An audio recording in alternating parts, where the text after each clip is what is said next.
6.3 is equivalent ratios and rates. So equivalent ratios and rates. And probably the first thing I just want to say about that is this word equivalent isn't like a normal word, probably, for most people. Basically just means equal. Means equal. So equivalent ratios and rates just means that there are two ratios or two rates that are equal to each other. With a ratio, you'll remember, is like a fraction or a 2 to 3 where the units are the same. A rate is going to be the same thing, a fraction or a 2 to 3 where the units are different. So it'd be like 2 gummy bears per 3 people. That'd be a rate because you have gummy bears in the numerator and people in the denominator. Okay, so an example, maybe a better example, a more common example at least, would be something like you're going on a bike ride and you go 30 miles in 2 hours. So if you're riding your bike, you're going 30 miles in 2 hours, your speed is 15 miles per hour. So you could say that equals 15 miles over 1 hour. And there you have a equal rate, because the units are different, miles in the numerator, hours in the denominator, but those two are equal to each other. They both punch them into a calculator, give you 15. Fair enough? Now, as far as that goes, for finding them, there's several ways you can try to set up, like finding equivalent or equal ratios or rates.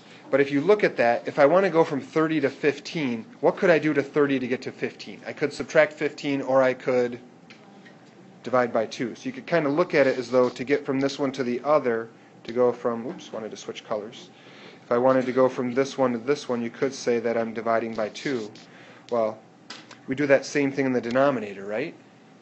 That as long as we divide the numerator and the denominator by the same number, or you could look at it as though you're multiplying by 1/2. As long as we multiply the numerator and denominator by the same number, it's still going to be equal. Because really we're just multiplying by 1, or dividing by 1 when you divide by 2 over 2. For my last example, I want to say, let's find the equivalent rates. Let's find equivalent.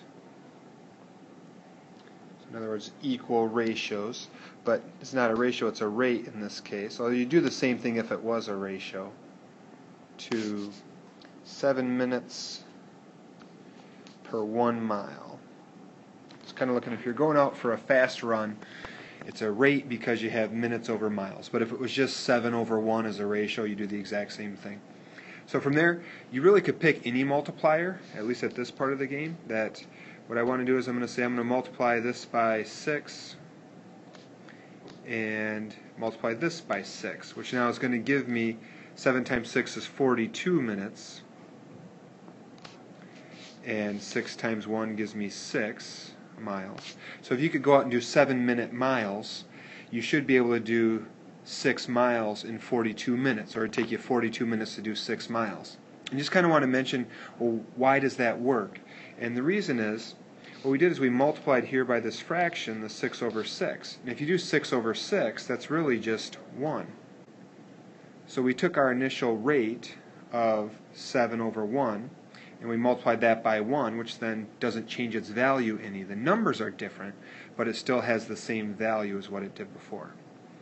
And you could go through and do the same thing a second time if you wanted to. You could either pick a different multiplier, or you could even start now with this fraction here, and let's divide instead. So instead I'm going to say divide by 2. If I divide the numerator by 2, I need to divide the denominator by 2 to keep it equal. And another equivalent rate would be 21 minutes. So in 21 minutes, how far would I go? Well, I go 3 miles. So that's it for today's notes.